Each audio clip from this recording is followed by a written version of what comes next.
de ne pas poser une question qui demande une longue réponse, parce que vous avez beaucoup de choses à dire, vous parlez très bien, il va falloir vous faire taire, parce que sinon les autres n'auront pas pouvoir parler. Donc on va acheter votre bouquin, mais surtout, on va continuer à vous écouter parler, parce que vous parlez très bien, vous dites tellement de belles choses, à travers ce que vous avez formé. Parce qu'il faut sortir de cette espèce de carcan où c'est une personne, la parole appartient à une personne, c'est elle qui détient cette parole. Déjà, cette pyramide-là, il va falloir la briser. Vous avez formé des milliers de personnes dans le monde, on va les écouter, on va interagir avec ces personnes. Elles vont venir à l'île Maurice et on va faire notre travail ensemble. Donc, je refuse de donner mon prénom, je vais m'appeler nous, par respect à tous ceux qui sont en train d'œuvrer, qui sont en train de suer pour faire avancer ces causes dans le monde. Je suis Patrice, je suis Kazmi, je suis Vince, je suis Catherine, je suis Gada qui a voulu me donner la parole.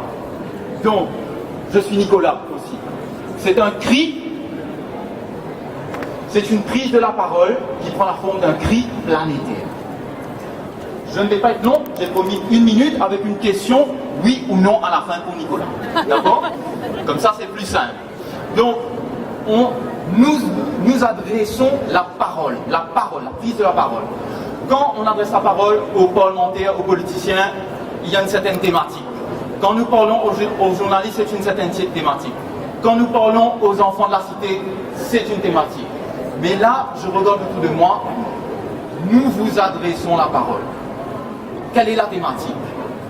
Je vois autour de moi des personnes qui ont le pouvoir d'achat. Je vois autour de moi des personnes qui influencent les décisions en haute sphère. D'accord?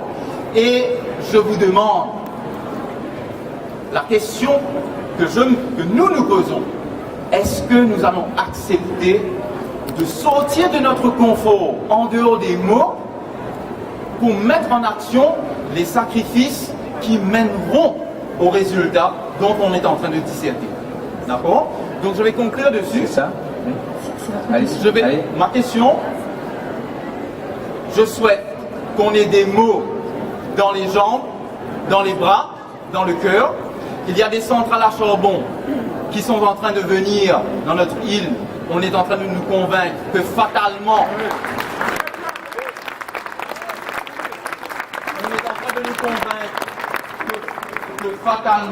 nous en avons besoin, qui est faux. Nous avons un rapport de la NEC qui vient décrire, la question vient. Ah oui, Nous avons un rapport de la NEC qui vient décrire qu'on n'a pas besoin de passer par ces centrales, il y a d'autres options. Et je vais demander à M. Nicolas Hulot s'il voudrait bien nous dédicacer le rapport de la NEC, après l'avoir lu, si il pourrait le lire et la dédicacer pour nous, et nous l'enverrons aux parlementaires, nous l'emmènerons sur la place publique, et nous amènerons le changement ensemble. Voilà.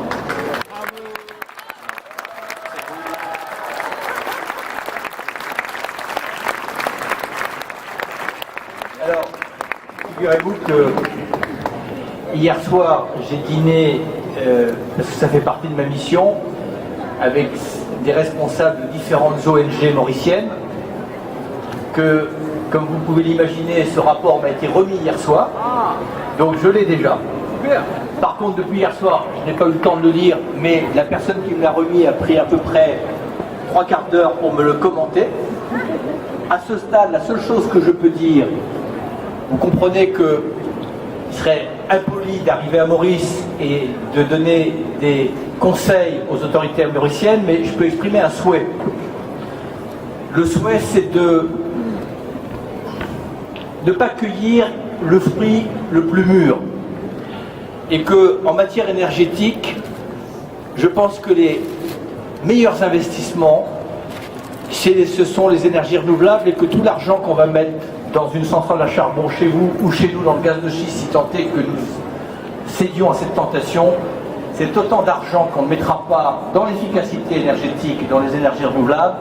Je pense que la solution qui colle mieux à ce que l'on appelle ici Maurice île durable, c'est plutôt d'investir massivement dans les énergies renouvelables. Voilà, merci. Alors, mesdames Mesdames et messieurs, en guise de conclusion, je voudrais vous lire la manchette du syndrome du Titanic de Nicolas Hulot. Alors, ça résume un peu tout ce qu'on a vu. Les jours du monde tels que nous le connaissons sont comptés. Comme les passagers du Titanic, nous fonçons dans la nuit noire en dansant et en riant avec l'égoïsme et l'arrogance de ceux qui sont convaincus d'être maîtres d'eux-mêmes comme de l'univers. Et pourtant, les signes annonciateurs du naufrage s'accumulent. Dérèglement climatique en série, pollution omniprésente, extinction exponentielle d'espèces animales et végétales, pillage anarchique des ressources, multiplication des crises sanitaires. Nous nous comportons comme si nous étions la dernière génération d'hommes à occuper cette terre. Après nous, le déluge. Le livre de Nicolas Hulot est un ultime cri d'alerte. Si nous tous, riches comme pauvres, ne modifions pas immédiatement notre comportement pour faire mieux avec moins et mettre l'écologie au centre de nos décisions individuelles et collectives, nous sombrerons inéluctablement. Merci Nicolas Hulot.